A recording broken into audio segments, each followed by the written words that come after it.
Olá, pessoal, sejam bem-vindos aí à nossa terceira semana.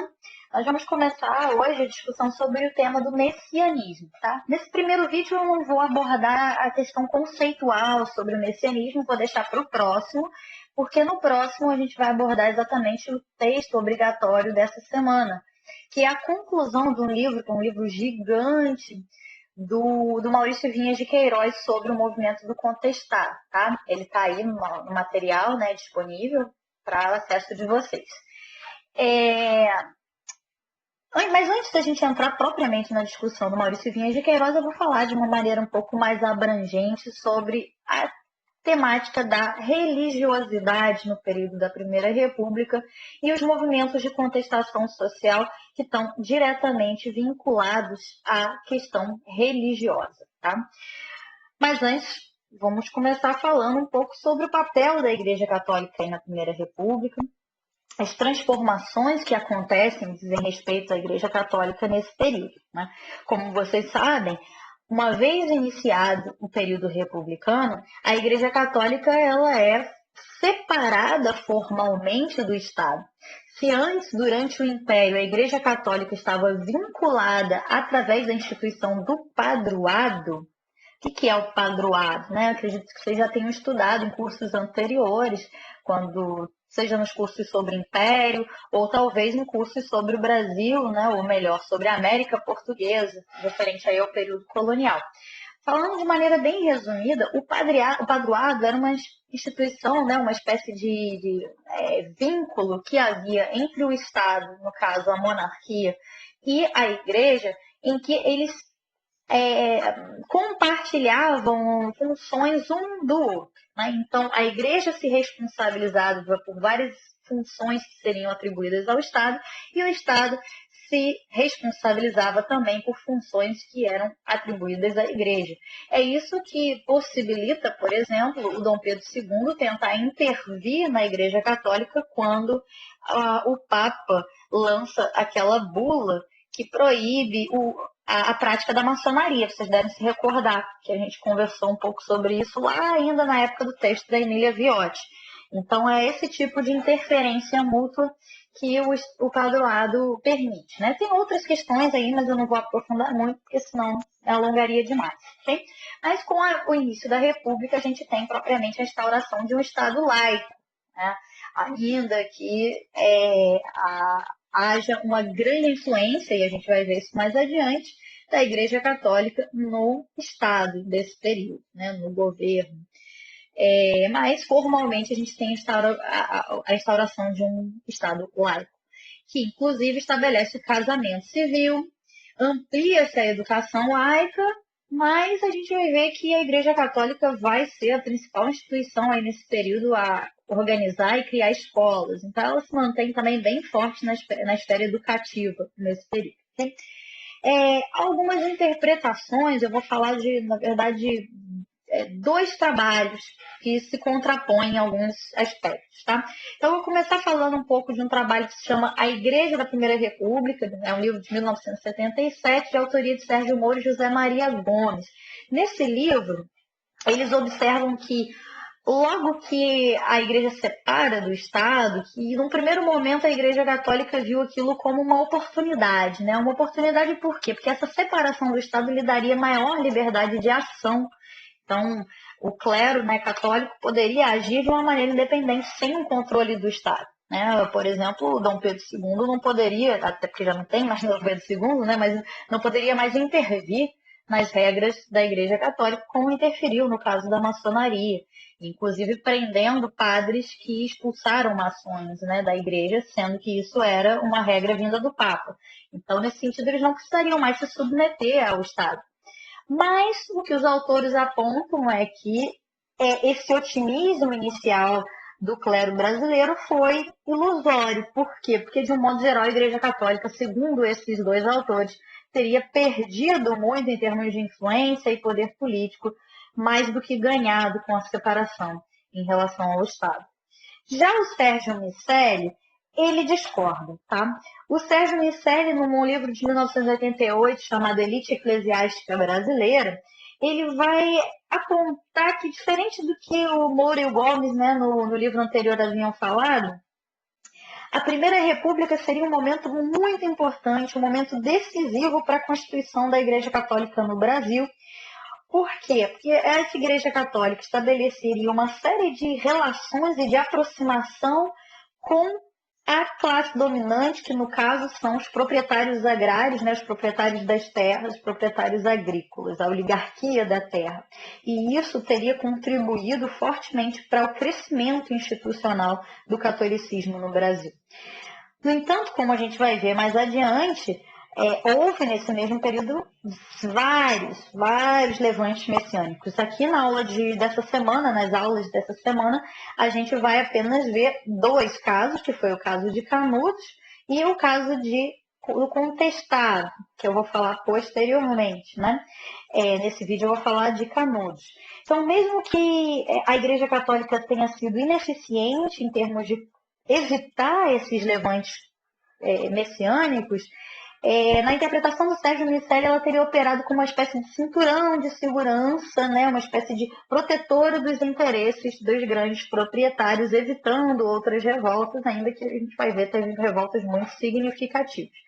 E também o Miceli destaca o grande papel da Igreja Católica em termos de criação de colégios católicos. Então, nesse período da Primeira República, isso vai ser mais marcante do que no Império, segundo o Sérgio Miceli. Então, a gente vai ter uma fundação de vários colégios católicos que vão, tanto no ensino primário como secundário,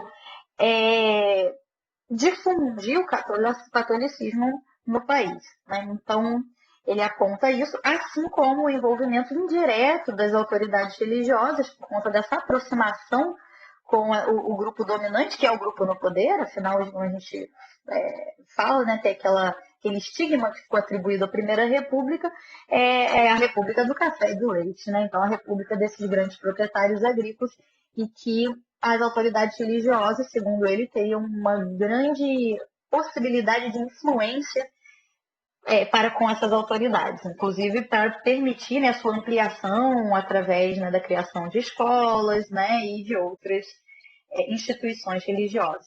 Okay? Agora vamos propriamente para o levante messiânico que eu vou trabalhar nessa videoaula, que foi a chamada Guerra de Canudos, né, ou Levante de Canudos, de Belo Monte. Aqui a gente tem um esquema gráfico, né, uma representação de como deveria ser mais ou menos, né, pelos relatos Canudos. Então, essa é mais ou menos uma representação de como era aquela região ali, que acabou sendo completamente destruída e, inclusive, demandaria uma pesquisa arqueológica na região para tentar reconstruir de uma maneira mais fiel o local de Canudos, mas que não é mais possível, né? Então vamos falar um pouquinho desse que possivelmente é o levante messiânico que vocês mais ouviram falar. Eu acredito que todo mundo deva ter ouvido falar alguma coisa, talvez tenha assistido o filme, né? A gente tem um filme que foi produzido, se não me engano, pela Rede Globo, que se chama justamente Canudos, né? Que vai contar aí a história da parte que vai contar, né? Vai criar uma interpretação, uma história que tem na Guerra de Canudos o cenário principal aí dos acontecimentos. Okay? Então, vamos falar um pouquinho aí desse contexto, né, que leva à formação e depois à guerra. O primeiro elemento que é fundamental a gente entender é a localização, né? O Canudos é localizado no interior da Bahia, certo? Na região nordeste do Brasil. A gente sabe, a gente viu já na primeira unidade do curso, antes de entrarmos no modo remoto, que o Nordeste ele passou por um processo de crise e decadência que remonta desde o período da vinda da família real para o Brasil, em que cada vez mais o Sudeste foi se transformando no eixo político e econômico da nação. Então, o Nordeste, desde então, ele passou por um processo de decadência, e essa decadência adentra também o período republicano. Então, a crise econômica, o empobrecimento da população era uma realidade muito marcante nesse período, né, que vai ser o período da Guerra de Canudos, que é logo após o início da República. A Guerra de Canudos vai se dar 11 anos depois, né, vai ser 10 anos, e não, 9 anos, desculpa, 1898, tá? O que acontece, né? Então, no interior aí da Bahia, surge um beato, né? Imagino que vocês saibam que é um beato, é uma figura religiosa, mas que não é oficial, ele não é um padre, ele não é um sacerdote vinculado à Igreja Católica, mas uma pessoa que prega a religiosidade com base na Bíblia, né, com base na sua interpretação bíblica. Então surge esse beato, que é o Antônio Conselheiro. O Antônio Conselheiro, ele começa a pregar no interior baiano e ele vai juntando cada vez um número maior de fiéis com a promessa de buscar uma terra prometida. Essa referência à terra prometida, quem conhece, né, a referência bíblica, está muito ligada à promessa da terra de Canaã, a ideia dessa terra prometida por Deus aos hebreus. Então, essas pessoas vão seguindo o Antônio Conselheiro e ele vai literalmente andando em busca dessa terra prometida, até que ele chega num local e define que aquele é o local prometido, onde eles deveriam fundar essa nova sociedade, nessa região de Canudos hoje. E dá o nome desse local de Arraial de Belo Monte, tá? Que também ficou conhecido como Arraial de Canudos, né? E nessa região, várias pessoas, né, para além desses primeiros seguidores de Antônio Conselheiro, começam a se estabelecer naquele local. Canudos chegou a ter por volta de 30 mil habitantes. Mas havia uma preocupação por parte dos coronéis da região, né, por parte dos grandes proprietários, sobre o que significava aquela comunidade. Né? Havia um medo em relação a essa comunidade, o que eles poderiam trazer de desestabilização da ordem e de riscos aí para esses coronéis. Só faltando concluir antes de ir para o próximo, uma outra questão também, e que foi largamente utilizada para detratar o Antônio Conselheiro, foi a acusação de que ele seria monarquista. Aí vocês podem se perguntar, tá, o que significaria esse monarquismo do Antônio Conselheiro, né? O Antônio Conselheiro, nas suas pregações, ele realmente tratava a República como se ela fosse o anticristo.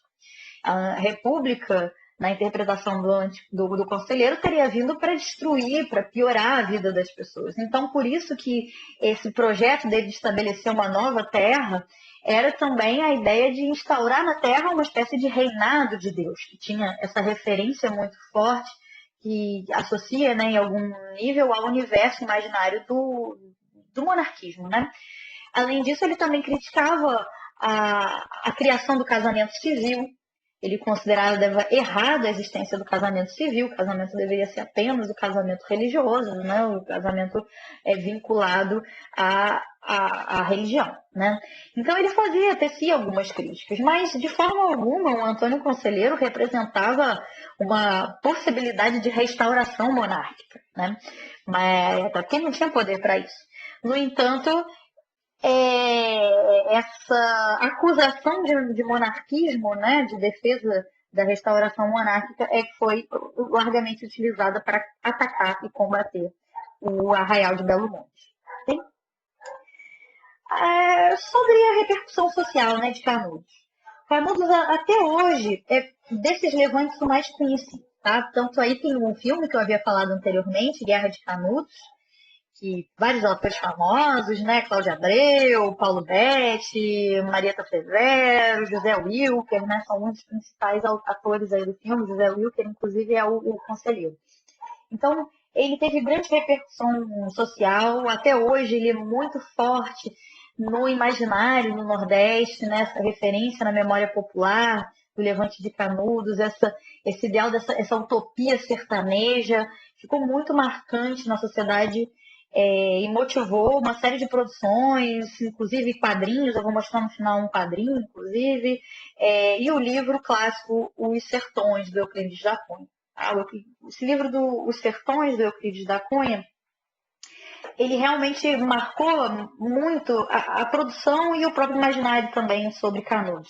Se por um lado ele humanizou esses sertanejos e destacou a violência desmedida que a República exerceu contra eles, né, com extermínios todos, matou praticamente todos esses sertanejos que lá viviam.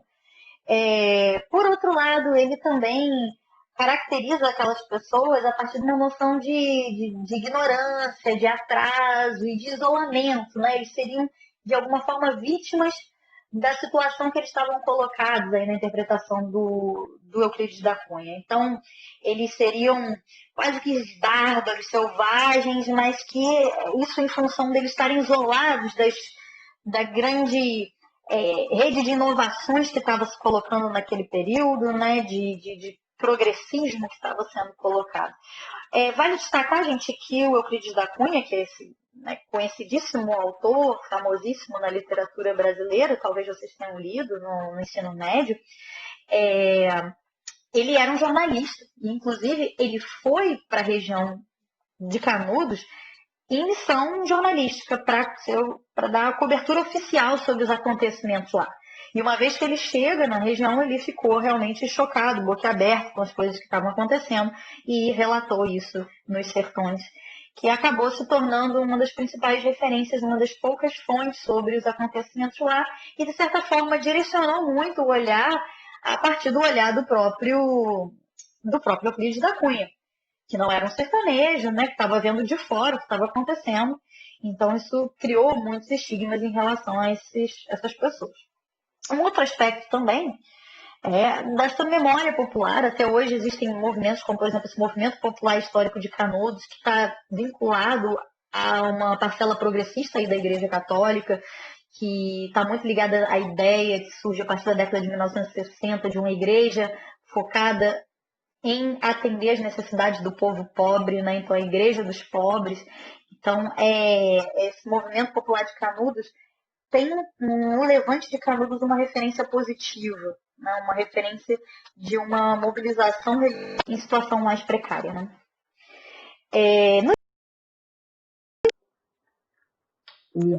Alguns pesquisadores do messianismo falam, e aí é o caso do Lísias Nogueira Negrão, num artigo que inclusive eu trabalhava no curso, mas eu retirei porque estava um pouco excessivo a carga de leitura, que é esse artigo intitulado Revisitando o Messianismo no Brasil e Profetizando Seu Futuro. Né? E o Lísias Nogueira, Negrão, ele aponta o seguinte, que apesar desse grande reconhecimento de Canudos, né, na memória popular, na produção midiática, em termos acadêmicos, ele é o movimento que teve a menor produção. E isso se dá porque é o movimento com relação ao qual tem menos fontes de pesquisa. Então, há uma enorme escassez. E por que haveria essa escassez? Né?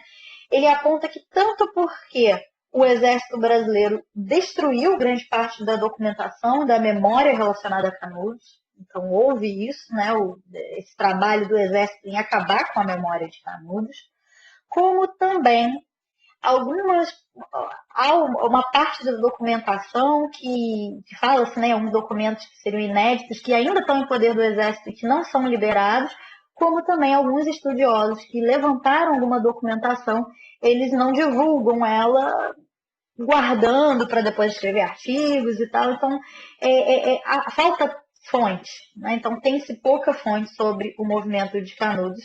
E esperamos, né, estudiosos do messianismo, e aí eu me incluo nisso também, né, que o messianismo é uma das minhas áreas de pesquisa, esperamos que isso seja corrigido no futuro, que essas fontes apareçam, que tenha-se acesso a mais fontes.